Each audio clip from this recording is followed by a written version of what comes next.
पंडित बनारसी दास जी द्वारा लिखी हुई उपादान और निमित्त की चिट्ठी का हम अभ्यास कर रहे हैं। वस्तु का स्वातंत्र्य ये तो जिन शासन का मार्ग है। पूरा जिन शासन स्वतंत्रता को बताता है। स्वतंत्र मतलब जो स्वयं के इशारों पर स्वयं के नियंत्रण में हो उसको स्वतंत्र कहते हैं। और हमारे तीर्थंकर परमात्मा या हमारा जिन शासन स्वतंत्रता को ही बताता है। इसीलिए पूरे विश्व में हमारे जितेंद्र भगवान के ही हाथ पर हाथ है। वो इस बात का सूचक है कि सभी वस्तु अपना अपना कार्य कर रही है, मुझे उनके कार्य नहीं करने, स्वतंत्र है। इस जिन शासन में आकर भी यदि हम एक वस्तु का नियंत्रण दूसरे वस्तु के हाथ में है ये मानते हैं तो हम जिन शासन के बहुत दूर है, बहुत दूर। क्योंकि ये कण कण स्वाधीन है, स्वाधीन है प्रत्येक कण, स्वाधीन है प्रत्येक जन। समझ रहे कि नहीं? हर एक पदार्थ अपने अपने गुण धर्मों के अनुसार परिणम रहा है। और वो परिणमन इतना सूक्ष्म है, इतना बारीक है और वो अनादि अनंत है। इसमें किसी और का करने का कहाँ स्कोप है? समझ रहे कि नहीं? तो जल को शीतल बनाने वाला कौन है बताओ? कौन सा व्यक्ति? और ऐसा विश्व का हर एक पदार्थ, हमने तो एक जल बताया। तो पूरा विश्व स्वतंत्र से चल रहा है। इसी को ही उपादान और निमित्त ये कहते हैं। उपादान स्वयं की सहज शक्ति और निमित्त संयोग रूप कार्य। समझ रहे? तो जहाँ वस्तु अपने स्वभाव रूप परिणमती है वह उसका उपादान है। और वह कोई और वस्तु के ऊपर आरोप आता है तो उसको निमित्त कह देते हैं। समझ में आ गया?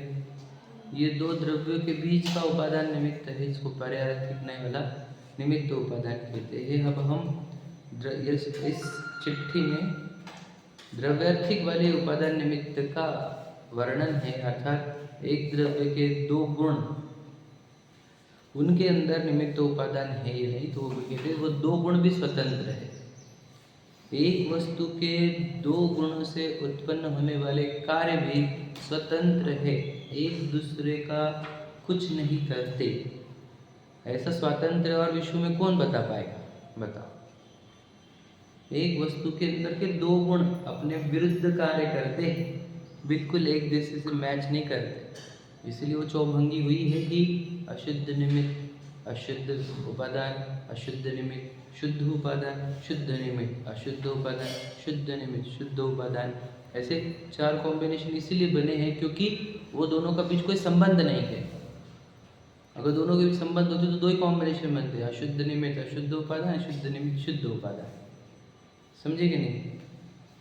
तो दो द्रव्य के बीच कोई संबंध नहीं है, इस बताने के उद्देश्य से इस चिट्ठी का वर्णन है। तो उसमें हमने देखा कि ज्ञान शुद्ध अशुद्ध का वो जो सुपर प्रकाशक शक्ति है वो शुद्ध तब कहलाती है जब उसके अंदर रियलिटी आए, उस ज्ञान में झलकन अच्छी सच्ची होने लगे तो उसके अंदर एक शुद्धता आ गई, गर्भ में शुद्धता आ गई। ऐसी गर्भित शुद्धता कही जाती है। अगर ज्ञान शुद्ध हो रहा है तो अपने आप उस जीव के साथ क्या होना चाहिए? वह अपनी बात निर्जरा होनी चाहिए उसको, तो वह काम निर्जरा हो जाती है। ज्ञान जब शुद्ध हो रहा है तो निर्जरा नहीं हुई, बंधन होगा, तो फिर शुद्ध होकर क्या फायदा? समझ में आया क्या? तो ज्ञान जब कुछ अंश में शुद्ध हुआ है तो कुछ अंश में उसको निर्जरा हुई, उसको अकाम निर्जरा कह दिया। जब ज्ञान अशुद्ध रूप परिणाम रहा है, कैसा गहल रूप, जब ज्ञान गहल रूप है, ना समझ रूप है ना, भोला है, क्या कहें, मूर्ख है यदि, तो ज्ञान जब अशुद्ध ही परिणाम रहा है, भोला, अज्ञानी, ना समझ, अनपढ़, गवार जैसा, समझे कि नहीं, तो उस ज्ञान से बंधन नहीं होना चाहिए तो क्या होना चाहिए? सीधी बात है, उस ज्ञान से बंधन ही होता है। समझ में आया? अब ये हो गया ज्ञान की बात। अब चारित्र की बात। चारित्र भी आत्मा का एक अंश है। अब आत्मा का एक गुण है और उस गुण से हर समय परिणति निकलती है। कौन सी? वही एक संश्लेष और एक विशुद्धि रूप। समझ में आया कि नहीं? एक तो संश्लेष रूप परिणाम होता है, भाव होते हैं, या विशुद्ध रूप संश्लेष यानी भाव होते हैं।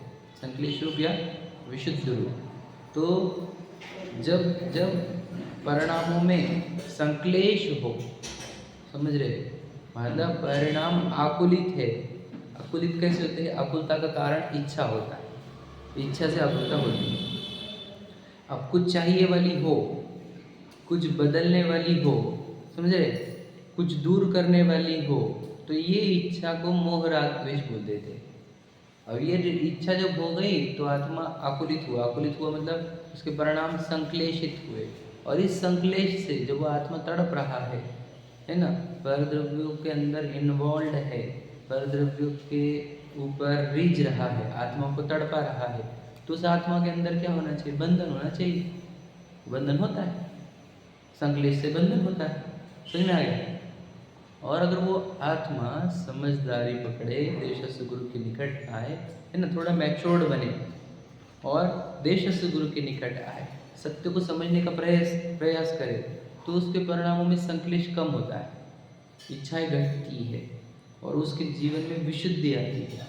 और ये विशुद्धि का अंश आया है उसके अंदर, यानी थोड़ी शुद्धि आई है उसके चारित्र में, है ना, संश्लेष घटा है, तो इस विशुद्धि से भी निर्जरा ही होनी चाहिए। अब जब जब प्रोग्रेस हुआ है तो फल तो मिलना चाहिए। अगर छोटे प्रोग्रेस को तुम फल नहीं दोगे तो फिर तो प्रोग्रेस करेगा ही नहीं कोई। समझेंगे नहीं? तो गर्भित शुद्धता में थोड़ी शुद्धता आई है जिससे निर्जरा होती है। कौन सी गर्भित शुद्धता? अगर उसके परिणामों में यानी उसके चारित्र में पर्याय में विशुद्धि अगर जन्मी है तो उससे उसको निर्जरा ही होती है। समझे कि नहीं समझे? तो ये विशुद्धि की दिशा कैसी है? तो ये ऊर्ध्व दिशा, और असंश्लेष की दिशा अधो दशा है। संश्लेष नीचे की तरफ आता है। और कैसे नीचे? मतलब नरक में, तिर्यंच में, वो वाली बात नहीं कर रहे। बोलो कैसे? ज्ञान में, शांति में, सुख में नीचे जाता है, इसलिए उसकी गति अधो है। समझ में? और विशुद्धि को अपवर्ड यानी ऊर्ध्व गति क्यों कहा? क्योंकि उससे ज्ञान, शांति, आनंद बढ़ता है, इसलिए उसको ऊर्ध्व गति वाला कहा गया। ठीक है? तो अगर ज्ञान कम भी हो और विशुद्धि हो तो वो जीव निगोद से निकलकर मनुष्य तक तो पहुंच जाता है विशुद्धि के आधार पर। विशुद्ध भाव इस जीव को उठाए कि नहीं? कहाँ से उठाए? निगोद से। कहाँ तक लाए? मनुष्य तक। क्या क्या बढ़ा? ज्ञान बढ़ा कि नहीं? शांति बढ़ी कि नहीं बढ़ी? बोलो, आनंद बढ़ा कि नहीं बढ़ा? विशुद्धि ने बढ़ाया कि नहीं? तो ऊर्ध्व किया कि नहीं विशुद्धि ने? बिल्कुल। हम बोल रहे हैं हम मंदिर में जब नहीं रहते हैं या फिर हमारा वो टाइम निकालो जब हम मंदिर नहीं जाते थे, तो हमारे बताओ विशुद्धि, तो हमारे संश्लेष कैसे थे? तड़पते थे कि नहीं? हम इच्छाओं से तड़पते थे, समझे कि नहीं? हमें चीज़ें चाहिए थी, भोगने का था बहुत सारा, है ना, बहुत कुछ बदलने का था, प्रसिद्ध होना था, लक्ष्य था जीवन का, तो ऐसे तड़पते थे, वो संश्लेष चलते थे। तो संश्लेष से जब हम देवशास्त्र गुरु के पास आए तो कुछ अचीव करने का, खुद को प्रसिद्ध करने का, प्रशंसा करने की, भोगने के, वो सब भाव जब डाउन हो रहे तो हमारे को उतनी विशुद्धि मिली कि नहीं? उतनी विशुद्धि मिली, उतना आनंद आया, तो इससे क्या हो गया? आपसे अकाम निर्जरा हो जाए। फिर लग रहा है वो टेबल को समझ में नहीं आया? पाप लगेगा ना बेटा? हाँ, अभिनय का कितना बड़ा पाप लगेगा, ज्ञानावर निबंधे यहाँ बैठ। ठीक है? तो क्या कह रहे हैं कि विशुद्धि से ही हम यहाँ तक आए हैं। अब बात चल रही है, अब ये विशुद्धि हमको मोक्ष लेकर जाएगी क्या? तो कहते हैं नहीं, क्योंकि अभी तक सिर्फ गर्भ में है, बाहर नहीं आ रही है विशुद्धि। तो गर्भ से बाहर काहे से आती है? बोले ग्रंथि भेद होने पर। जब इस जीव के अंदर से गठान खुलेगी उसके बाद इसकी विशुद्धि बढ़ेगी। ये बात हम सब रिवाइज कर रहे हैं एज इट इज। क्यों रिवाइज करते?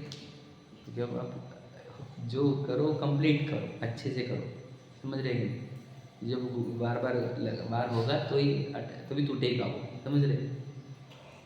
तो ये ग्रंथि भेद मतलब क्या? तो हमारे अंदर एक गांठ बैठी हुई है, कैसे अनादि से है वैसे तो, लेकिन इस भाव की बात करें, तुम जब से जन्मे तब से मेरे अंदर एक गांठ है कि मैं विशाल हूँ। गलत क्या है इसमें? गलत ये है कि विशाल नाम की कोई चीज़ ही नहीं दुनिया में। एक मिट्टी का आकार बन गया कर्मों के कारण, कुछ दिन का भी मिट्टी के बाद में छूट जाती है तो अपन चले जाते हैं।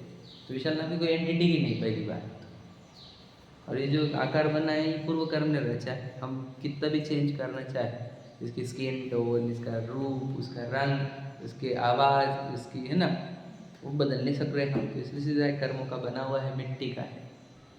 अब ये है एक्चुअल में थोड़े दिन का संयोग, और उसने चित्रकला दे दी। चित्रकला के साथ और कुछ लोग भी है आसपास में, कुछ लोग हैं, कुछ चीज़ें हैं। अब ये क्या हो गया, अब बताओ, अब इसका ज्ञान गहल रूप हो गया, गाफिल। अब इसमें वो क्या रहा है, इसको बहुत संकलेश हो रहे हैं। अब जैसे ही मैं विशाल हूँ तो विशाल की एक पत्नी है, विशाल के 2 बच्चे हैं, विशाल का भी करियर है, पैसा है, मतलब प्रॉब्लम आएंगे, कभी भी आड़ी अड़चन के पैसे लगते हैं, ठीक है ना? घर तो होना है, बहू लानी है तो फिर ये लाना है। आप समझे कि नहीं? अब सोचो, अभी विशाल हो गई संकट, अब आत्मा कैसी हो गई? संकलेश हुई। अभी गठान जब तक है, अब मुझे बताओ, उसको पैसे जाने का भय रहेगा कि नहीं? चिंता रहेगी कि नहीं? कैसा होगा, क्या होगा, कैसा होगा, क्या होगा? तो जब तक ये गठान है अंदर कि मैं ये शरीर हूँ, ये मैं ये विशाल हूँ, समझ ना, तब तक आपकी विशुद्धि बढ़ेगी नहीं। ये याद है। चाहे आप अणुव्रत ले लो, प्रतिमूल्य महाव्रत ले लो, विशुद्धि बढ़ती है कि नहीं महाव्रत लेने पर?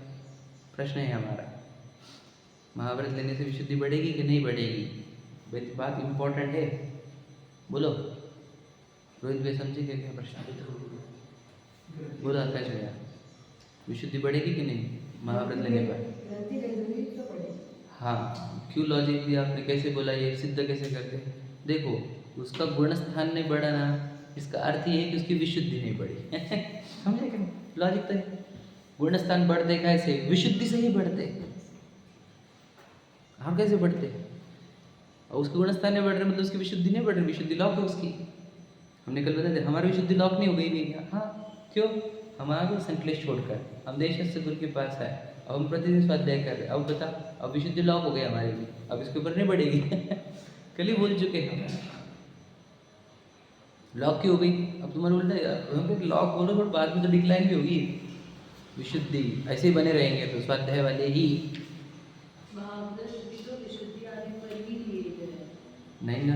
हाँ ठीक है, मिथ्या दृष्टि के विशुद्धि में थोड़ी ज़्यादा विशुद्धि, पहले गुण स्थान की विशुद्धि के जितने स्तर रहेंगे उस स्तर में थोड़ी ज़्यादा विशुद्धि है उसकी, लेकिन वो with in the range of first गुण स्थान। हमने क्या कहा, उसका ग्राफ उसके ऊपर जाएगा नहीं। मैं सिद्ध करता हूँ, चलो इसको, प्रश्न इंपॉर्टेंट है और मैं सिद्ध भी करना था, असिद्ध कर देते। देखो, पहले गुण स्थान वाले की विशुद्धि कम और चौथे वाले की ज़्यादा कैसे? हमने पूछा भी था, भरत जी की ज़्यादा कि उद्रव बेलिगी की ज़्यादा, तो वो हमने दिए थे लॉजिक। अब और लॉजिक दे देते हैं थोड़े से। देखो, पहले गुण स्थान वर्त वाला जो जी है, पहला गुण स्थान वर्ती वाला, और उसकी तुम बताओ कषाय की चौकड़ी की 3-4, मतलब अनंतानुबंधी है उसके साथ। अब अनंतानुबंधी वाली कषाय उसके पास है, तो मुझे बताओ उसके अंदर तड़पन कितनी होगी? सिर्फ बताओ। अनंत अनुबंधी का शब्द का अर्थ होता है कि अनंत तड़पन है उसके अंदर। मैं आपको बताऊँ क्यों? क्योंकि वो खुद को देह माना है। अब देह माना है तो उसको लगता है ये सब चीज़ें चेंजेस होती है अकॉर्डिंग टू मी। अब उसको कितनी अकुलता रहेगी उस जीव को, बताओ? वो निराकुल हो ही नहीं सकता। और उसको देह में लग रही है, समझ लीजिए, तो देह संबंधी बाकी छोड़ दो, मुझे विहार करना है, आहार करना है, धर्म प्रभाव न करनी, ये तो चलेंगे ही। आठों कर्मों का नाश करना, ये भी बताएं, बंधबद्ध थी वो, समझे कि नहीं? तो उसकी विशुद्धि बढ़ती नहीं है क्योंकि उसके अनंतानुबंधी कषाय विद्यमान, ये लॉजिक भी देते रहे हम। और उस समय दृष्टि उसकी गठन खुल गई, देह में नहीं हो। अब देखो उसके जीवन में निशंकता निकांक्षता आई कहाँ से? अनंतानुबंधी गायब हो गई। समझे कि समझे? उसको कोई चिंता, बताओ सिंपल है। जब लोग पता चला कि विचार एक कैरेक्टर है, कर्मों ने रचा हुआ, तो इसकी जिंदगी भर की पूरी सीन डिसाइड की वाली। अब बताओ उसको कैसे दिखता है, सीन ऑलरेडी डिसाइड है, पिक्चर देखो तो उसकी आकुलता कितनी लेवल की है बताओ, कितनी घट गई। आप समझे क्या कहा, बहुत इंपॉर्टेंट बात बोली है। देखो जब उसने कैरेक्टर रचा है तो नाटिका भी तो रची होगी, क्या कहा, समझा क्या, नहीं समझा, वह समझे क्या।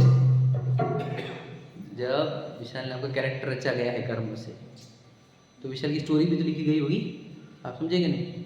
अब स्टोरी है तो उस स्टोरी में वो प्रसंग बनने वाले कि नहीं बनने वाले, उस प्रसंग के अनुसार भाव बनने वाले कि नहीं बनने वाले, तो अपने को क्या करने का, देखने का है बस। तो ये होता है सम्यक दृष्टि, इससे उसको कोई आकुलता नहीं होती। और मिथ्या दृष्टि को हर एक सीन में चिंता है, ऐसा ना हो जाए, ऐसा ना हो जाए, ये हो जाए, वो हो जाए, वो हो जाए। समझे क्या कहा, अंतर समझ रहे थे कुछ।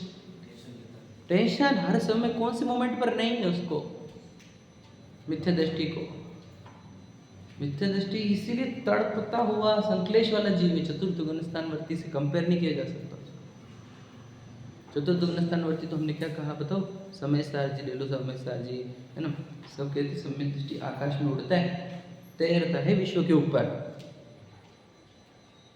उसके लिए सब इंजॉयमेंट रहती है, बताएंगे उसको उपसर्ग भी इंजॉयमेंट रहती है, क्योंकि बढ़िया पिक्चर दिख रहा है नजदीक से, 3D दिख रहा है समझेंगे नहीं, उपसर्ग तो 3D है, ऐसे लाइव दिखेगा कि देखो कितना अच्छा पिक्चर चल रहा है जो अपने को लाइव दिख रहा है, उसके लिए तो बस एंटरटेनमेंट है, सब इंजॉयमेंट है। ये सम्यक दृष्टि, इसलिए सम्यक दृष्टि की निराकुलता मैच ही नहीं कर सकता वो द्रव्यलिंगी। आप समझे क्या नहीं, विशुद्धि जो सम्यक दृष्टि की है वो द्रव्यलिंगी मैच नहीं कर पाएगा, ये बात समझना। ये तो मैंने और स्ट्रेस दे दिया, हो ही नहीं सकता। तो ग्रंथि भेद होने से कैसे हो गया, अब उसको पूरा पिक्चर रोलर कोस्टर हो गया ना, क्या हो गया, पूरा पिक्चर एक पिक्चर मतलब पूरे सीनरीज अब मूवी बोलकर दिख रही है, और इसको कैसी दिख रही है, रियलिटी बोलकर। इसको क्या लग रहा है कि मैं सीन्स बदलूंगा अकॉर्डिंग टू मी, उसको पता ही नहीं पिक्चर है और सीन बदलने है, उसको तो रियलिटी दिख रही है ये, तो उसको लग रहा है सीन बदलूंगा तो बदलने की कितनी आकुलता, बदल सकता नहीं, पिक्चर तो वो रिले होने की जो ऑलरेडी रिकॉर्डेड है 9 बजे। हाँ, और जब वो उसको इच्छा अकॉर्डिंग भाव हो गए, तो परिणाम अकॉर्डिंग सीन वो होने के अंदर भाव बदले, तो देखो मैंने किया तो हुआ नहीं, करे तो होता ना, करना पड़ता, तुम करते नहीं और फिर बोलते हो कि अपने आप हो रहा है। समझे कि नहीं समझे। अब इसका मिथ्या, इसका अगर होनहार कोटि है तो इसके ऐसे प्रसंग बनेंगे कि ये भाव करेगा और उसी चीजें होगी, और इसको ये पुष्ट होते रह जाएगा कि देखो करने से होता।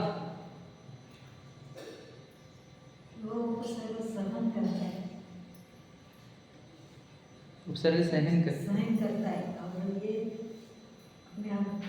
मुझे था प्रश्न समझना इनका, वो क्या बोल रहे हैं, मिथ्या दृष्टि के द्रव्यलिंगी के ऊपर प्रसंग आया, ठीक है, उपसर्ग वाला, और सम्यक दृष्टि मुनिराज के ऊपर प्रसंग आया।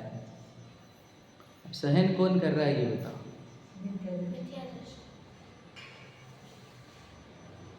प्रश्न समझे, कौन सहन कर रहा है, मैं आपको बताऊं, मिथ्या दृष्टि भोग रहा है, सुना, और सम्यक दृष्टि सहन कर रहा है। अब ये अब वो वैसा अर्थ मतलब लौकिक वाला, मैंने तो आपके शब्दों को लिया और उसका अर्थ निकालो। सहन मतलब क्या, साथ में रहना, वो सम्यक दृष्टि साथ में रह रहा है उसके, सहन, सहन शब्द का अर्थ ही होता है, और शक्ति बढ़ा रहा है कि साथ में कैसे रहते हैं प्रसंगों के, सहन शक्ति, समझ में आया कुछ कहा। और वो मिथ्या दृष्टि वो सहन नहीं कर रहा है, वो तो भोग रहा है, दुखी हो रहा है, समझे क्या कुछ। आप जो बोल रहे हो गलत नहीं है, आपका लॉजिक सही था, मैं तो आपको और समझा रहा हूँ। सहन शब्द का अर्थ क्या है एक्चुअली, सह तो साथ में, न साथ में रहना, सहन तो वो है, तो वो मुनिराज उपसर्ग परिशह सहते है, सहते का अर्थ क्या, साथ रहते हैं उसके, तो तकलीफ नहीं होता, समझ रहे कि, तो सहते का अर्थ दुखी नहीं होता, दुखी हो गए मतलब सहन नहीं भोगे, फिर तो समझ रहे कि नहीं, बोलो वो है कर्म फल चेतना, सहन रहना मतलब ज्ञान चेतना, समझे कि नहीं समझे, कुछ कहा, कुछ इंपॉर्टेंट कहा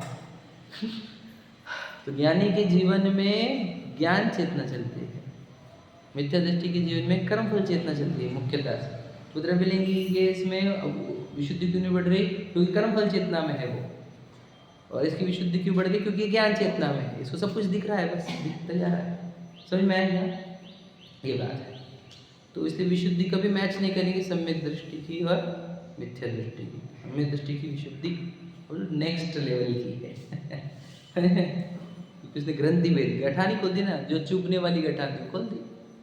अब बताओ चुभने वाली गठान क्या, विशाल और मुझे तो बाप रे कुछ चिंता वो करना पड़ेगा। और उसके लिए अब वही समय दृष्टि केस में क्या हो गया, विशाल कैरेक्टर है, उसकी स्टोरी लिखी हुई है, बस कितना फर्क है क्या नहीं अंतर, कितना फर्क पड़ेगा। ये दो सिर्फ देखो क्या चेंज हुआ, दृष्टि बदलो सृष्टि बदली, बोल सुना दृष्टि तो क्या दृष्टि बदली इसने माना खुद को विशाल, और खुद विशाल के पूरे प्रसंग मुझे बनाने हैं, ये कल्पना में जी रहा है। और वो समय दृष्टि जी है, उसने विशाल को एक कैरेक्टर देखा, कर्म ने रचा हुआ, मिट्टी में रचा नहीं कर्म का कैरेक्टर, समझे क्या, एक विशाल का कैरेक्टर, तो उसके साथ लाइफ दी, उसके पूरे प्रसंग लिखे गए, तो उसके लिए कैसा है पिक्चर, पूरा पिक्चर है, मूवी एकदम बढ़िया। तो ये बस देखने का तरीका बदला तो कितना चेंज हो गया, पूरी आकुलता से निराकुल हो गया ना पूरा जीवन। अब कौन सी प्रसंग चाहिए बोलो भला, कौन सी चाहिए हमारे, कोई प्रसंग लो, देखना है तो है हमारे।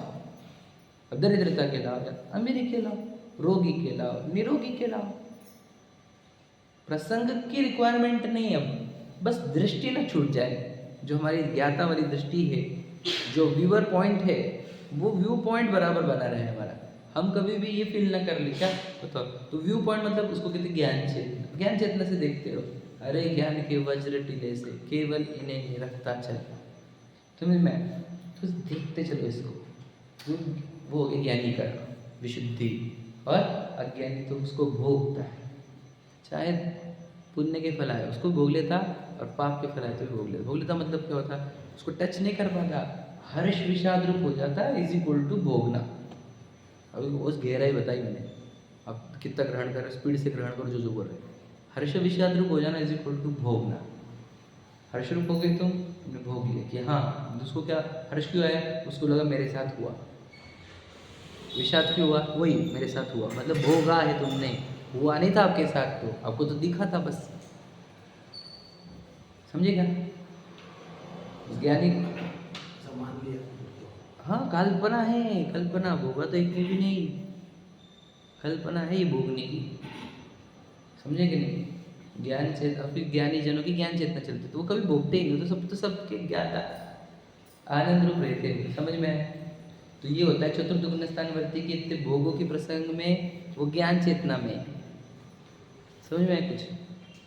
और ये दीक्षा के केस में भी वो कर्मफल चेतना में, यह अंतर है, कौन समझाए।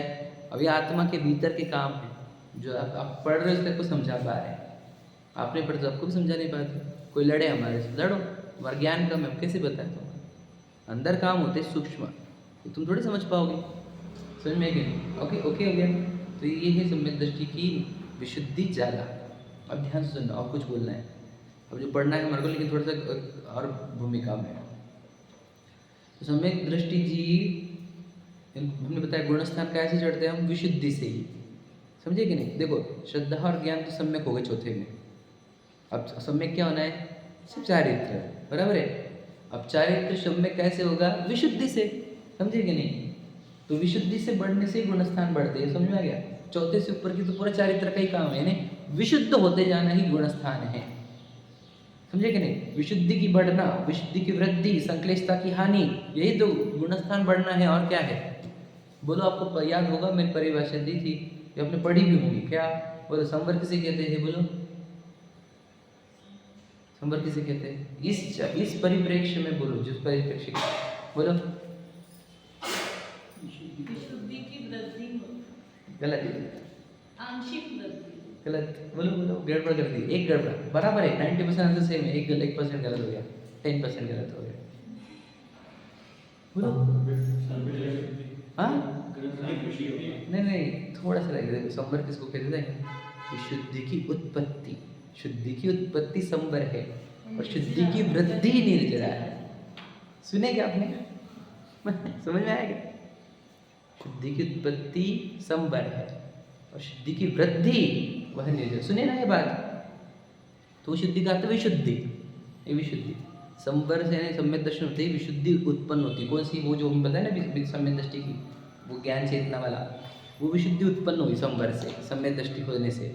और फिर आगे गुणस्थान कैसे बढ़ रहे, विशुद्धि की वृद्धि, और तो विशुद्धि की वृद्धि होने से गुणस्थान बढ़ते। समझ में देखो, शुद्धि का बढ़ते जाना इसी कुल कर्मों का हटते जाना, खत्म होते जाना, है या नहीं? आप समझेंगे पूरे लिंक हो रहे हैं चैप्टर, अगर नहीं होंगे तो फिर कुछ फायदा नहीं। मैं तो पूरा लिंक करा के दे रहा, पूरा जी शासन विशुद्धि के चैप्टर से और संकलेश के चैप्टर से लिंक करा के दे रहा हूँ। आपको करना पड़ेगा, ये नहीं करोगे तो फिर क्या समझोगे फिर? तो अब आप हमारे को करना क्या है? सम्यक दृष्टि के जीवन में क्या लक्ष्य बचा? बस परिणामों को विशुद्ध करना, इतना ही तो लक्ष्य है, और क्या बचा? अब श्रद्धा ज्ञान तो सम्यक हो गया हमारे कि मैं तो देह नहीं, मैं चेतन परमार्थ। अब बचा क्या? अब परिणाम में जो संकलेश है वो दूर करते चलो, विशुद्धि प्रकट करते चलो, हो गया निर्माण। इतना तो चैप्टर है, और क्या चैप्टर है? सही है कि नहीं? परिणामों को विशुद्ध करने के लिए अब वो क्या करेंगे? वो अणुव्रत लेता है, प्रतिमा लेता है, महाव्रत लेता है। अणुव्रत प्रतिमा लेते हुए 5वां गुण है, महाव्रत लेते हुए 6वां गुण है। फिर बाद में विशुद्धि बढ़ाने के लिए आत्मध्यान में लीन रहता है। अणुव्रत महाव्रत के लिए बार बार आत्मध्यान हो, इसके लिए। आप समझे कि नहीं समझे? अनुव्रत महाव्रत लेने के बाद बार बार ध्यान करके क्या होता है? जब जब ध्यान होगा संकलेश 0 होगा, विशुद्धि फुल होगी। ये तो बता चुके हम कल भी कि परिणामों की विशुद्धि कैसे होती है। अभी हम सब स्वाध्याय के ऊपर हमारे परिणामों की विशुद्धि बढ़ानी तो कैसे होगी? बोलो, बताएंगे सर। एकांत में बैठो, चिंतन करो आत्मा का। आत्मा के चिंतन से एक विशुद्धि की पीक मिलेगी तुम्हारे को, और आत्मा का अनुभव में तो एकदम टॉप लेवल पहुंच जाओगे आप। एक बार आत्मा का अनुभव होगा, एक समय भर के लिए, क्षण भर के लिए जब आत्मा का अनुभव हो जाएगा तो आपको विशुद्धि की पीक मिलेगी, लेकिन छूट जाएगी। फिर वापस वो पीक लाने के लिए आपको वापस रिपीटेशन करना पड़ेगा। तो आपको अगर तुम फुल्ली इन्वॉल्व हो दुनिया में तो तुम वापस से पीक लाने के लिए 6 महीने लग जाएंगे। अगर तुमने अनुव्रत ले तो 15 दिन के अंदर भी हो जाएगा, समझेंगे नहीं? तो वो अनुव्रत लेकर फिर वो वापस वो पीक प्राप्त करना चाहता है, विशुद्धि की पीक। समझ रहे कि नहीं समझे? जो सब लॉजिक समझना बस आपको एकदम गहराई से कि वो अनुव्रत महाव्रत था, क्योंकि वो एक विशुद्धि उसको अच्छी हुई थी ना कि आत्मानुभव के काल में गजब की। अब वो वापस उसको प्रकट करनी है, तो वो अगर वो पूरी दुनिया में इन्वॉल्व है, राज राणे है, सब है, चक्रवर्ती बना है, तो 6 महीने लग जाते वापस। समझेंगे? 15 दिन के तक तो कर ही नहीं पाएगा, समझे कि नहीं? 15 दिन के बाद ही कर पाएगा। 6 महीने मैक्सिमम है, जनरली 6 महीने बोलते हैं, पर मेन है 15 दिन।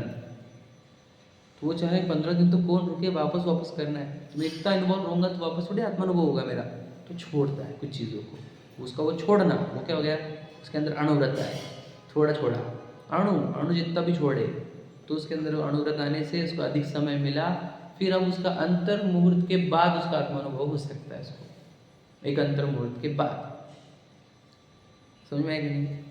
फिर बोलते फिर भी एक अंतर मुहूर्त वेट करना पड़ता है, फिर पूरा छोड़ो और फिर महाव्रत, और उसमें हर अंतर मुहूर्त के भीतर, वो तो मैक्सिमम है, बार बार आत्मा में रमता है, विशुद्धि के पीक लेवल अचीव करता है। समझ में आया? पक्का हुआ? अब ध्यान से सुनना, बहुत गहरी बात। अब सम्यक दृष्टि मंदिर में क्यों आता है? पूजन क्यों करता है? प्रक्षाल क्यों करता है? स्वाध्याय क्यों करता है? बताओ। सम्यक दृष्टि पूछ रहे हैं, बोलो।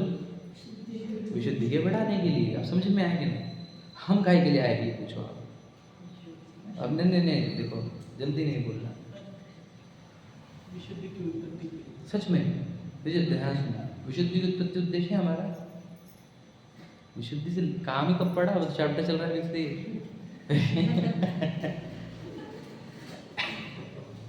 बुरा मत लगने देना। सही है कि नहीं? रूटीन है एक, और आपको बिल्कुल सही उत्तर है। एक तो एक रूटीन है, और बोलो। हाँ, बस ये भी बहुत इंपॉर्टेंट पॉइंट है। बस जो मिथ्या दृष्टि बता रहा हूँ, वही मिथ्या दृष्टि जीव पुण्य के संचय के लिए आता है। समझेंगे भैया? हाँ बिल्कुल, वो पॉइंट है, अच्छा पॉइंट निकाला है ना। हाँ देखो कितने अच्छे पॉइंट निकाले। एक तो नियम लेकर लिए भी आते हैं, कुछ पुण्य की वांछा के लिए आते हैं, कुछ भय के लिए आते हैं, कुछ रूटीन के लिए आते हैं। अब बताओ ये है। अब बताओ सही उद्देश्य एक के भी पास नहीं है।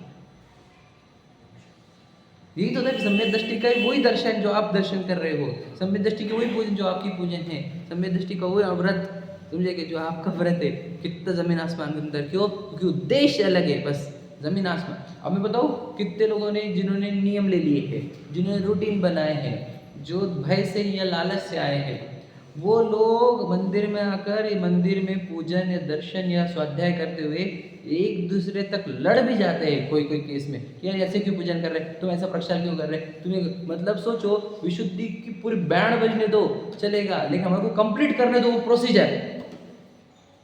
क्या कहा समझे कुछ? बहुत इंपॉर्टेंट बात बोली है। मतलब विशुद्धि से कोई लेन देन सही है कि नहीं, ये देख रहे कि नहीं, हम गलती निकालो अपने अंदर की। विशुद्धि तो खत्म, विशुद्धि के लिए आया ही नहीं था ना वो। अब देखो हो क्या गया है उसमें, और मैं कल सोच रहा था मैं गाड़ी में बैठे थे इसलिए मैं बोला आपको। अब क्या उसको लग गया कि भाई देखो जब मैं प्रक्षाल करूंगा ना मेरे हाथ से तो क्या होगा, तो फिर वो मेरे पुण्य का संचय होगा, पुण्य संचय होगा तो बहुत बढ़िया प्रसंग आएंगे, या फिर मेरा जो दुख चल रहा है वो दूर होगा, समझे कि नहीं। तो वो बोलता मैं करूंगा, अब बीच में कोई आ गया तो यार तुम समझ रहे नहीं मेरा पहले करने का था। अब पुण्य संचय इसको पहले करने से होगा कि विशुद्ध भाव से कुछ कैलकुलेशन नहीं है ज्ञानियों के जीवन में, उसमें संकलेश कर लेता वो, यहाँ बैठे बैठे संकलेश कर लेता। विचार करो क्या कह रहे हैं, करना बोल के नहीं आया वो, कोई तो ऑब्जेक्टिव है, करना बोल के करना भी नहीं है, वो तो रूटीन वाला जो बोया बोल रहे हो वैसा नहीं है, कुछ ऑब्जेक्टिव है। एक को तो पुण्य संचय चाहिए, एक तो भय से कि भाई टेंशन जो है वो दूर हो जाए हमारे, है कि नहीं। और कोई नियम ले लिया, अब नियम टूटेगा तो पाप लगेगा, और कोई रूटीन है, अब क्या करें सुबह सुबह समझे कि नहीं। तो ये है कोई, और मैंने आपको बताया करे प्रभु प्रक्षाल हम, यही बोलते हैं हम। भावों की विशुद्धि का सच में किसके पास ध्यान है? कोई कर रहे तो करना, तो कर भाई आपका अच्छा है, बढ़िया सब करो, मुझे नहीं मिला हाँ बढ़िया है, हमने अनुमोदना कर दी सबकी भाव विशुद्ध बने रहे हमारे, बढ़िया हो गया। मुझे तो कर रही दिया नहीं, सबसे आखिर मेरे को मौका दे तो ऐसा कुछ भी हो मुझे नहीं पता, मुझे तो बोलना है कि भाव की विशुद्धि का लक्ष्य है क्या हमारा। मैं सोचो हमको वो भी नहीं पता इनकम क्या, लॉस क्या, मतलब उपवास कर रहे काहे के लिए किए जाते उपवास बताओ। हाँ आत्मा के नकेटवास करना, कैसे होगा निकटवास? विशुद्धि से। तो आज उपवास का लिए किया गया विशुद्धि के, काय को क्या हो रहा है उपवास में, वो तो पुण्य संचय होगा कि नहीं। उपवास करने का नहीं क्या फिर, अरे हमने ये बोला संकलेश नहीं करने का, हमने ये नहीं कहा उपवास नहीं करने का समझे कि नहीं समझे? गहरी बात समझो, हमारे उल्टे अर्थ मत निकालना। हम तो ये कह रहे कि मंदिर जी में आओ तो विशुद्धि के लिए आओ। अब बताओ सच्ची बात, बहुत इंपॉर्टेंट बात बोलता हूँ, हमेशा बोलता हूँ, अगर आप विशुद्ध होकर गए यहाँ से घर पे तो आपके घर वाले मंदिर में आने के लिए प्रेरित होंगे अपने आप बिना बोले, क्योंकि तुम्हारा चेहरा प्रसन्न, तुम्हारे भाव विशुद्ध, तुम्हारा व्यवहार उनसे अच्छा, तो वो देख के बोले यार मंदिर जाने से बहुत अच्छा होता। अब उसको आपको मंदिर में ये भूलना नहीं पड़ेगा। क्या कहा समझा? अब हम संक्लेशित होकर जाते, हुआ नहीं क्या अभी तक, क्यों नहीं हुआ, क्या समझते तुम, कितना लेट हो गया, अष्टमी थी ये क्यों बनाया तुमने, समझ में एग्जाम्पल। अब तो नहीं जाने का मंदिर कुछ फायदा नहीं होता, क्या कर रहे, फायदा क्या होगा उस स्वाध्याय से तुम्हारे? समझे हम गड़बड़ कर रहे हैं कुछ, हम विशुद्धि को साइड में करके धर्म आचरण कर रहे हैं हम, गहराई समझो आप। और पूरे धर्म आचरण विशुद्धि वृद्धि के लिए थे, सही है क्या नहीं? आपकी प्रसन्नता बढ़ाने के लिए थे, वो आचरण हो गए मुख्य और प्रसन्नता गई भाड़ में, ऐसा तो हो गया हमारा। मैंने क्रिया पूरी करी, सही ये भी बताइए, क्रिया पूरी सही करने को लॉजिक है, मेरे भाव विशुद्ध हुए, मेरे कोई लेन देन नहीं हमारे, मैंने कंप्लीट किया मेरा task, I have completed my task. हाँ धर्म मानता है, बिल्कुल सही है ये। और पता है कोई उपवास वगैरह जितना ज़्यादा संकलेश हुआ, कितना तपस्या करी, कितना धर्म हुआ होगा, समझे? ज़्यादा संकलेश करो तो ज़्यादा धर्म, ऐसा हो गया हमारा, समझे कि नहीं समझे? कह रही तो ये है समझना। और एक्टिविटी धर्म नहीं है यार, हमेशा बताओ एक्टिविटी धर्म नहीं, बोलो विशुद्धि धर्म है, सही है ना भैया? विशुद्धि धर्म, एक्टिविटी थोड़ी धर्म होती कोई एक्टिविटी विशेष, ये एक्टिविटी का धर्म हो गया, एक्टिविटी का धर्म हुआ। तुम भी सोचो कौन सी एक्टिविटी धर्म है दुनिया, चलो देवदर्शन धर्म है कि नहीं, पूजन धर्म है कि नहीं, बताओ तीर्थ यात्रा धर्म है कि नहीं, बताओ अणुव्रत, प्रतिमा, महाव्रत, क्या क्या क्या बोलो धर्म क्या है? वस्तु स्वभाव धर्मों ना, यानी विशुद्धि स्वभाव के नजदीक होती है, इसलिए विशुद्धि धर्म है। आनंद से मैच कर रहे ना हमारे, तो आनंद के नजदीक है इसलिए वो धर्म है। संक्लेश आनंद से दूर है इसलिए वो अधर्म है। ये क्रिया तो ना धर्म है ना अधर्म है। बताओ, क्रिया तो धर्म भी अधर्म नहीं है। उस क्रिया में संक्लेश है तो अधर्म है, और उस क्रिया में विशुद्धि है तो धर्म है। तो समझे, कुछ गहराई मुझे देनी थी, ये मिस कर जा रहे हैं। हमारे यहाँ पर बैठ कर सिखाने का उद्देश्य अगर हमारी विशुद्धि वृद्धि नहीं है तो क्या उद्देश्य है? मैंने क्या बोलते गुणस्थान तो विशुद्धि से बढ़ेंगे। धार्मिक व्यक्ति वही, मैंने बताओ ना, क्या धार्मिक व्यक्ति किससे हम कैसे गिनते? बताओ, एक्टिविटी से, बॉडी एक्टिविटी से। बोलो धार्मिक व्यक्ति कहाँ से गिनना? बोलो विशुद्धि से। और अपना धर्म बढ़ रहा कि नहीं बढ़ रहा कैसे चेक करना? विशुद्धि से। कितना ज्ञान बढ़ा, कितने लोगों को सिखाया, कितने लोग जोड़े, और कोई नहीं तुम्हारे धार्मिक बने की चिन्ह। तुम्हारे अंदर विशुद्धि कितनी है? तो धर्म प्रभाव ना विशुद्धि से होती है। मैं तो बहुत दिन से बोल रहा हूँ, तुम्हारा प्रसन्न चेहरा प्रभाव ना करेगा। हमने कहा मंदिर से तुम अगर गए, तुम्हारे मम्मी पापा को जोड़ना है, परिवार को जोड़ना है, तुम्हारा उससे वर्ताव अच्छा हुआ तो वो जुड़ गए धर्म से। हम ही उनको अलग पंथ वाला देख रहे हैं ना, रोहित भाई समझ रहे कि नहीं? अलग पंथ वाला, इनका नेचर ऐसा, अदैहिक भावों से, परिणामों से, वर्तमान परिणाम से, शरीर से देखकर हम उसे अच्छा एकदम प्योर व्यवहार नहीं कर पा रहे हैं, इसलिए शायद वो हमारे से नहीं जुड़ रहे। मैं मेरी कमी बता रहा हूँ, अब आपकी समझना। समझ रहे कि नहीं? हम विशुद्ध नहीं दिख रहे उनको शायद, हम आनंदित नहीं दिख रहे उनको शायद, इसीलिए वो धर्म से नहीं जुड़ रहे। ये समझो। तो गलती किसकी? वो धर्म से नहीं जुड़ रहे, वो धर्म से नहीं जुड़ रहे।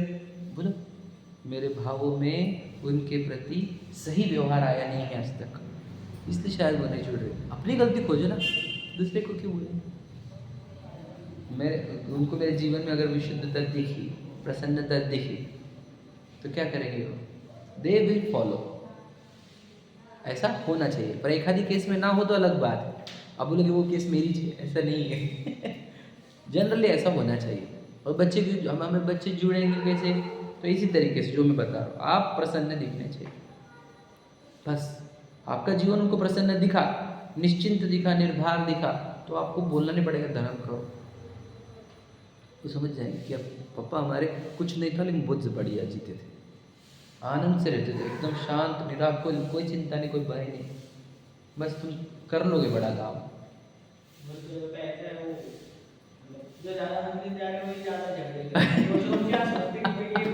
देख एकदम सही पॉइंट उठाया, सच है, एकदम पूरी तरह से जिद्दी बना जा रहा है।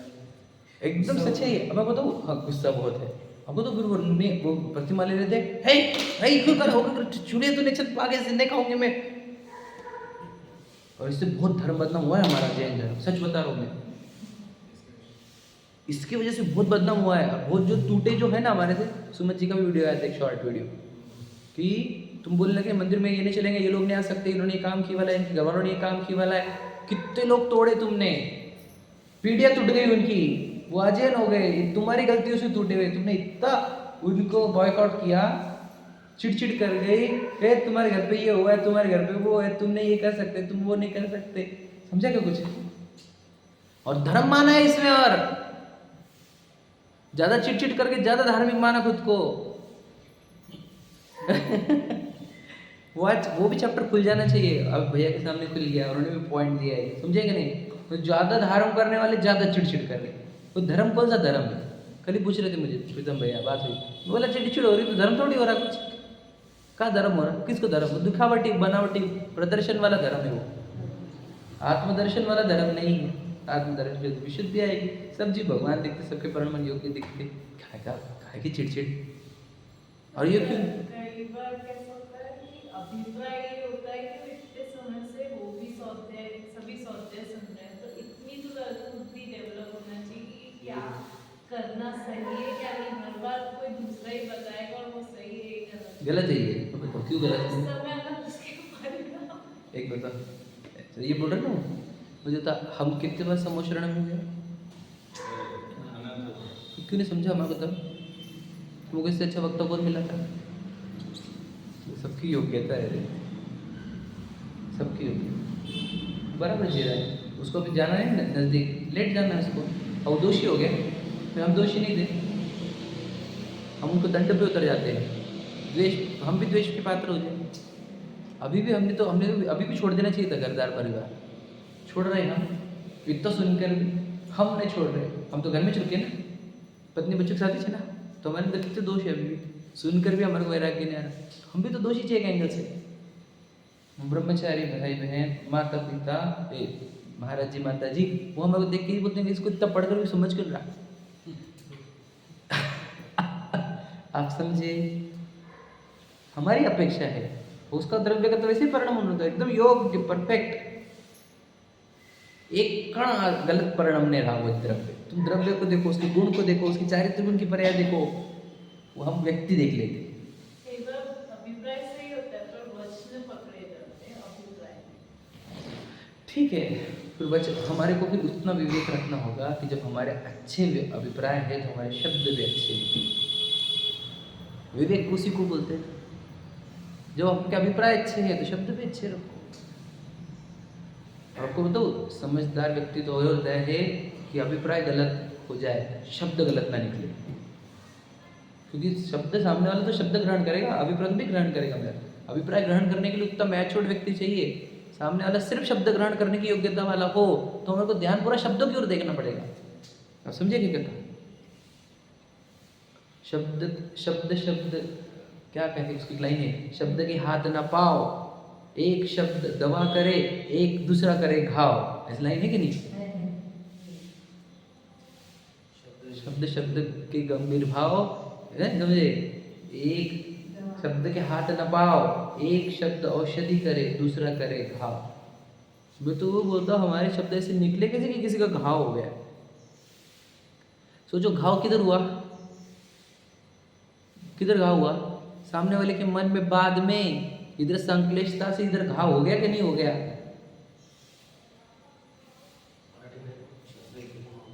हाँ, हर जगह लिखा हुआ है।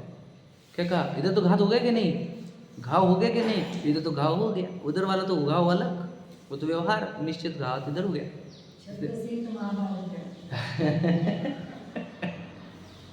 समझे कि नहीं? सच्चाई कि नहीं? अरे घर में भी जितने महाभारत हो रहे शब्दों से ही हो रहे। समझे कि नहीं? आज हाथ पैर का फटका सहन कर लेता व्यक्ति, शब्द नहीं सहन कर सकता। फिर मुझे बता, आप ऐसे शब्द बोलो ना जिससे सबको आनंद मिले, अल्लाह वाले बोलो ना, बच्चा है, क्या दिक्कत है? खर्च क्या हो रहा तुम्हारा? ऐसे वचन बोलो ना। मैं आपको और बताऊँ व्यवहार क्या होता है, मैं आपको बता, देखो ध्यान सुनो। कल सुबह ही सोची थी बात, वो बोल के बता रहा हूँ। देखो मैं आपको बताऊँ, है तो सब मिट्टी, और जो सामने लोग दिख रहे वो भी मिट्टी के आकार है, वो समझ में आए? सच्चाई है कि नहीं? एग्जाम्पल लेता हूँ मैं, कोई व्यक्ति पकड़ो, मेरे दिमाग में जो आ रहा है वो आप समझ जाओगे, ठीक है? मैं बोलूँगा नहीं नाम, आप समझ जाना। एक व्यक्ति जो हमारे समाज का मुख्य व्यक्ति है, ठीक है? तो फिर अब है तो मिट्टी के आकार है, समझ में आ गया? और कोई बड़ा ना छोटा, कोई जीव द्रव्य सब समान है। अब वो खुद को माने कि मैं वो व्यक्ति हूँ, एज में भी ज़्यादा, समाज में भी अव्वल, समझ लीजिए। अब उसको तुम प्रॉपर उससे ये समाज में अव्वल और एज में बड़ा रूप अगर तुम बात नहीं करोगे तो उसके परिणाम बहुत हर्ट होते हैं। क्या कहा, समझा क्या? व्यवहार से तो वो व्यक्ति खुद को वो मानता भी और व्यवहार से वो है भी, तो तुम्हारे को शब्द चयन और तुम्हारे व्यवहार उसके साथ वैसा ही होना चाहिए जैसा वो मान रहा है, ताकि उसके परिणाम हर्ट ना हो, और तभी तो ये व्यवहार चलेगा पूरा विश्व का। इसलिए कितना विवेक होना चाहिए कि ये व्यक्ति कौन है, ये क्या विचार कर रहा है, और इसको कौन से शब्द से तकलीफ होगी मेरे। कुछ कहा, समझा क्या? तुम ये विवेक जागृत विवेक, वो कौन से ब्रह्म में अभी है क्या नहीं? अब वो है समाज का बड़ा व्यक्ति, पैसों से नहीं बोल रहा हूँ मैं, मुखिया। अगर मुखिया है, एज में ज़्यादा है, तो आपको रिस्पेक्ट उसको देनी। अब माँ बाप की रिस्पेक्ट कहाँ से बताओ बोला, एज ही तो है। अब उनको माँ बाप जैसा ट्रीटमेंट करो, है तो सब जीव, न कोई ना माँ न कोई बाप। अब तुम बोला तुम्हारे बिहेवियर में तुमने उसको जब माँ और बाप जैसा सम्मान नहीं दिया, वो आत्मा किसी तड़पती, पता है आपको? कैसी तड़पती वो, पता है ना आपको? तो उसको माँ बाप जैसा व्यवहार होना चाहिए हमारा। और फिर अब जो हम इस व्यवहार में गड़बड़ कर देते तो क्या होता है, फिर हमारा धर्म बदनाम होता और फिर धर्म की अप्रभावना हो जाती। इतनी गहरी है, समझे कि नहीं? मतलब इसकी जड़ कहाँ से है और ये कहाँ तक पहुँचती है, हम लोगों को ज़्यादा प्रभावित नहीं कर पा रहे, शायद हमारे व्यवहार अच्छे नहीं उनसे, और कारण हमारे अंदर की संकलेश। लोगों के भी तो परिणाम है ना, हर एक जीव का परिणाम स्वतंत्र है। तो अपन क्या कर सकते हैं? तो याद रखना आपका एक दूसरे, ये बात तो पॉइंट मैं तो बोला भी था, ये पॉइंट फिर से एक बार बोल देता हूँ, ये जो बोल रहे पॉइंट समझ में आपको क्या लगेगा, यार हमारे परिणाम उनके परिणाम वैसे नहीं, मुझे तो पहले आप ये चेक कर लो कि आप पूरे निर्दोष हो क्या। अगर आपका व्यवहार पूरी तरह सही होता है और तब भी वो नहीं सुधरे तो ये बात सही है जो आप बोल रहे हो, मतलब हमारे अंदर दोष वैसे के वैसे, और फिर हम बोले कि सामने वाले का वही परिणाम होने का है, फिर तो गड़बड़ ही है, फिर तो ये छल है। क्या कहा, समझा क्या? मेरे व्यवहार पूरा पुत्री सही है, यदि मान लीजिए सबको अपना सही लगता, सच्चाई वाला, रियलिटी वाला खुद खोजो। अगर पूरा तरीके से आपको लगिन रहा, आपका अंदर अंतर्मन में बोल रहा है कि नहीं मैंने उनको पूरा प्रॉपर ट्रीटमेंट दिया है, योग्य व्यवहार है मेरा, मेरे अंतर्मन बोलना चाहिए, तब भी वो सामने वाला पलट नहीं रहा, तो समझ लेना उसकी योग्यता है, तब की बात है वो। लेकिन तुम्हारे अभी तक तुमने पूरा 100% दिया नहीं हो और तुम बोल रहे हो उसकी योग्यता वैसी है, तो फिर दोष तो अंदर बने हुए हैं। मुझे फल क्या मिलेगा, सामने वाले व्यक्ति का परिणमन का क्या नहीं, उसके परिणमन का थोड़ी दोष या गुण मिलेंगे मुझे तो मेरे अंदर के दोष दूर करने पर फल मिलेंगे। सही है कि नहीं? मुझे तो मेरे को साफ करना है सामने वाले व्यक्ति को धर्म से जोड़ने का उद्देश्य सेकेंडरी है, मुझे खुद को साफ करना है, ये प्राइमरी है। सही है कि नहीं भैया? समझो तुम, मेरी जो तो बातें निकलती है यहाँ पर कि गहरी गहरी इंपॉर्टेंट बात है। मुझे तो खुद को साफ करना है ना, साफ सफाई तो मेरी होने की है, इसलिए तो मुझे अच्छा ही है कोई व्यक्ति धर्म से नहीं जुड़ रहा तो मैं और व्यवहार सुधारता हूँ और परिणामों को विशुद्ध करता हूँ और अपनी गलतियाँ ढूंढ लेता हूँ और उसको धर्म से वो जुड़े ना जुड़े सेकेंडरी, मैंने तो खुद को साफ कर लिया पूरी तरीके से। हम ये बताने तो मुझे बहुत हो गया विस्तार। विशुद्धि हमारे जीवन की मतलब एकमात्र कमाई है और इसी विशुद्धि से हम ऊपर जाएंगे। अगर हमारे परिणाम में विशुद्धि नहीं तो कुछ भी नहीं है। तो कितना अच्छा पढ़ते हो, पढ़ाते हो, सीखते हो, सिखाते हो, कितने नियम है, व्रत है ना, कितनी देर मंदिर में रहते, कितनी पूजा करते, कितने व्रत है तुम्हारे, कितने अनुव्रत है तुम्हारा, संघ कितना बड़ा है, कितने मुनिराजों को तुमने दीक्षा दी, ये कुछ मैटर नहीं करता। तुम्हारे परिणाम में कितना संकलेश और कितनी विशुद्धि है, बस इतना ही तो चैप्टर। सेकंड तो चैप्टर नहीं हमारे पास। समझे क्या? नहीं विशुद्धि है क्या तुम्हारे अंदर? बहुत विशुद्धि है, बोले ना बहुत बढ़िया काम कर रहे हो आप। समझ में? चलो पढ़ते, थोड़ा सा पढ़ेंगे। आइए, जो हमारा हो चुका उसके आगे का कुछ पढ़ना है।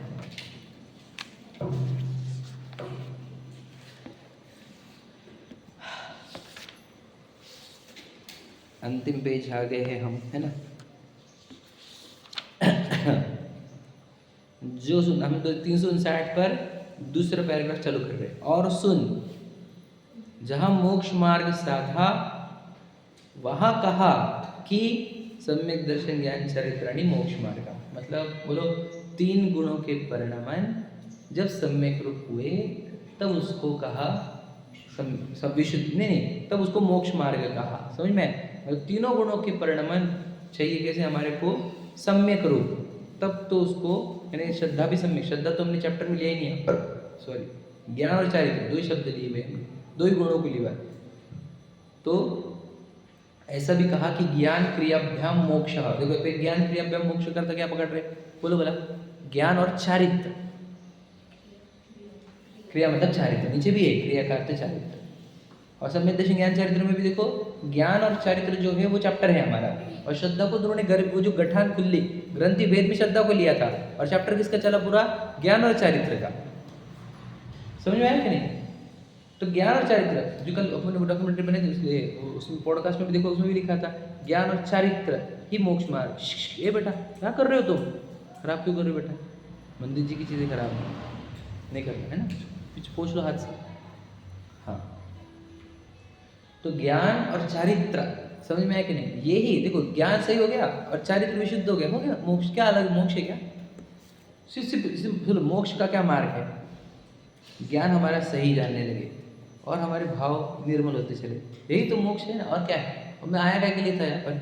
मोक्ष के लिए नहीं आया था, बोलो बोला सुखी होने के लिए। सुखी क्या? भाव अच्छे करने पर। तो भाव अच्छे करने का ऐसे ज्ञान करो और भाव अच्छे करो, हो गया मेरा मोक्ष। मुझे जगत नहीं जाना है कोई, मुझे तो अपने आप को पूर्ण सुखी करना है। समझे कि नहीं? तो ज्ञान क्रियाभ्याम मोक्ष, मतलब ज्ञान और चारित्र से मोक्ष होगा। ज्ञान चारित्र का सम्यक दर्शन ज्ञान चारित्र भी ले लेना। समझ में आ गया? देखो आगे उसका विचार परिणाम और क्रिया में क्या फर्क है? क्या परिणाम और क्रिया में क्या फर्क है? कोई फर्क नहीं। आत्मा की क्रिया आत्मा का परिणाम है।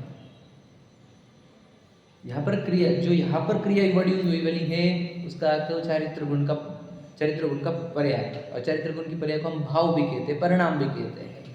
समझ में? यहाँ पर जो यूज हुआ वो, और जो चरण में क्रिया है वो तो देव मंदिर आओ पूजन करो वो वाली, वो अलग, वो देह की क्रिया। यहाँ पर तो ज्ञान और चारित्र की क्रिया कर रहे हैं। ठीक है, देखो उसका विचार। चतुर्थ गुण स्थान से लेकर 14वें गुण स्थान पर्यंत मोक्ष मार्ग कहा। बराबर है कि नहीं?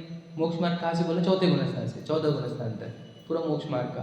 तो मुझे बता देखो, तो चौथे से तो सम्यक दर्शन सम्यक ज्ञान दोनों हो जाते हैं, तो बचता क्या? सिर्फ चारित्र, जो बताया मैंने वही लाइन है एज इट इज। तो सिर्फ विशुद्धि बढ़ती रहती है बस, और कुछ नहीं।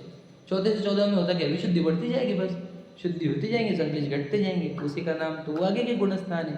समझा कि नहीं? क्या होता है बता? बोला मुनराज ध्यान में, फिर क्या होता, फिर क्या होता, फिर क्या होता? ये प्रश्न है ना हमारा। एक ही चीज है, बोलो विशुद्धि बढ़ती जाती, संक्लेश घटते जाते, एक ही उत्तर है उसका। ज्ञान भी निर्मल होता जाता है। नहीं, तभी तो सम्यक ज्ञान, केवल ज्ञान। ज्ञान एक बार सिर्फ सम्यक होता है और फिर बाद में पूर्ण विस्तार हो जाता है, निर्मल नहीं होता। ज्ञान तो चौथे में निर्मल हो जाता पूरा, निर्मलता पूरी आ जाती है उसके अंदर, विस्तार ज्यादा होता है। समझे कि नहीं? देखो बताओ, समझे क्या प्रश्न है? केवल ज्ञान। हाँ, वो विस्तार है, निर्मल होना नहीं है। केवल ज्ञान, ज्ञान का निर्मलता नहीं है, विस्तार है।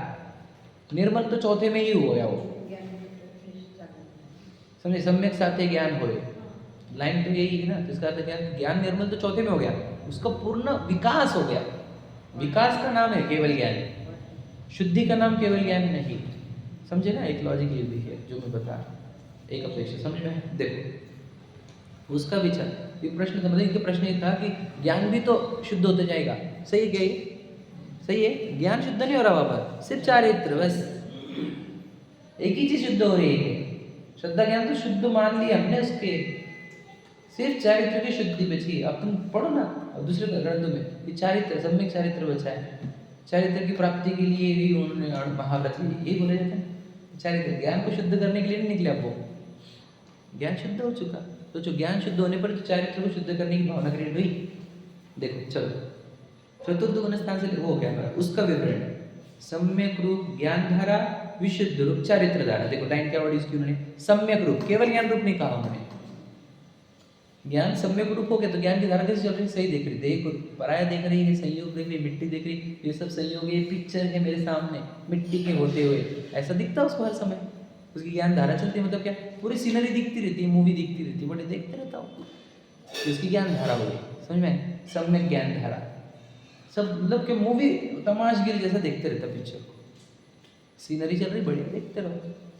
आगे देखो, विशुद्ध रूप चारित्र धारा, विशुद्ध ने उस भावों की विशुद्धि, ये चारित्र की धारा, दोनों धाराएं मोक्ष मार्ग को चली। बस ये दो धारा आपको मोक्ष मार्ग लेके जाएगी। समझ में आ गया? बस इतना ही क्या, समय हो गया इसलिए क्लोज करते हैं 1 मिनट में कि आपको मोक्ष। हाँ तो ज्ञान शुद्ध जो हुआ कहाँ से हुआ, ये प्रश्न, वो लाइन का अर्थ ये है तो बोले क्या, ज्ञान जो सम्यक हुआ ना चौथे गुण स्थान में, वो कहाँ से हुआ? तो ज्ञान से ही हुआ, चारित्र गुण से नहीं हुआ। ये बताना है वहाँ पर, ये नहीं बताना कि आगे ज्ञान शुद्ध होता जाएगा। ज्ञान तो शुद्ध हो चुका, और जितना भी ज्ञान शुद्ध हुआ ज्ञान गुण से ही हुआ, चारित्र से नहीं हुआ, ये बताना है। श्रद्धा गुण से भी नहीं हुआ, ये भी याद रखो। बहुत गहरी बात है, वही तो सिखाना है पूरा चैप्टर कि सब गुण अलग अलग अपने अपने कार्य करेंगे। बस एक एक गुण अपना उपादान है, एक उसके बाजू वाला गुण उसका निमित्त है। बस आगे सब लिखा हुआ है, जो तो कल बताऊंगा। समझ में आ गया? तो दो ही धारा आपके मोक्ष को लेके जाएगी, आपका ज्ञान सम्यक हो जाए और आपके परिणाम विशुद्ध रहे, बस आपका निर्वाण पक्का है। पूछने का ही नहीं किसी को, कर्मों का चैप्टर भी पढ़ने की जरूरत नहीं, सिर्फ आपका ज्ञान निर्मल हो गया है, मतलब सम्यक सही देख पा रहा है, शरीर अलग है मैं अलग हूँ, और आपके परिणाम विशुद्ध है, तो आपका मोक्ष कोई दुनिया की ताकत नहीं रोक सकती। आपकी ये धारा, दो धारा आपको मोक्ष को लेके जा रही है, टेंशन नहीं लेना। और आपके विरुद्ध है, ज्ञान आपका सही जान नहीं पा रहा है और परिणाम में संकलित है, तो डरना मत, निगोद पक्का है, एकदम पक्का, को डरने की जरूरत है। अपने हाँ, ये दो धारा आपको निगोद लेकर जाएगी और और वो दो धारा आपको मोक्ष लेके चलेगी। समझ में आ गया? सब्सिडी चाहिए हाँ सब्सिडी चाहिए, समझ में है कि नहीं? संकलेश पे है तो साफ डस गया तुम्हारे को, ठीक है चलो। सहजानंदेषु